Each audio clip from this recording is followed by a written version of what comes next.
Part 4. Today I'm going to talk about my end-of-year project.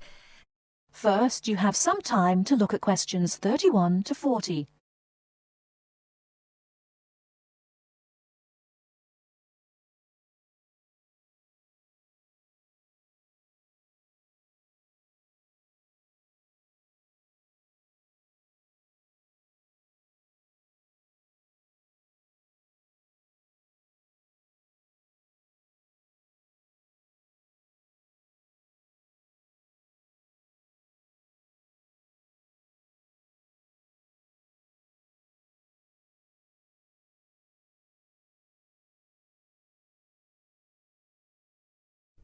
Now, listen carefully and answer questions 31 to 40.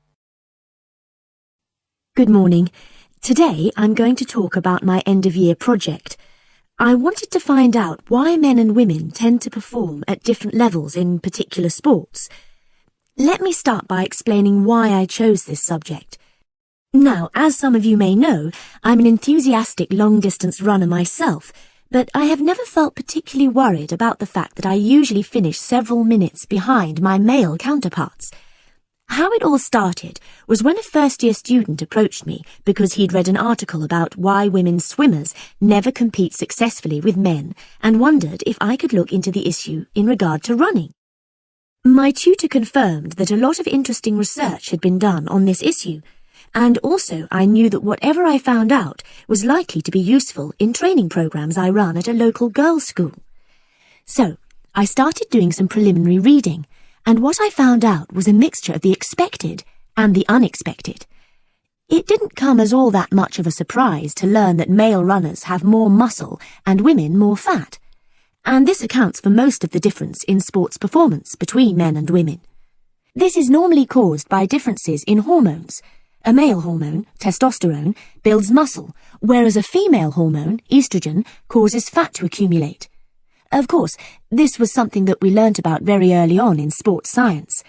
But then I began reading about the nature of muscle, and this is where I found something that did surprise me. Men and women have exactly the same type of muscle fibers, which means that they are capable of fuel burning at the same rate. I was also reading some very interesting research on differences between the average height of men and women. We all know, of course, that men are much taller on average than women, but what this means is that women actually work much harder because they have to take a lot more strides to cover the same distance. I hadn't understood that before I read this research. So, I set up my own small-scale research project to investigate some of these points and a few others.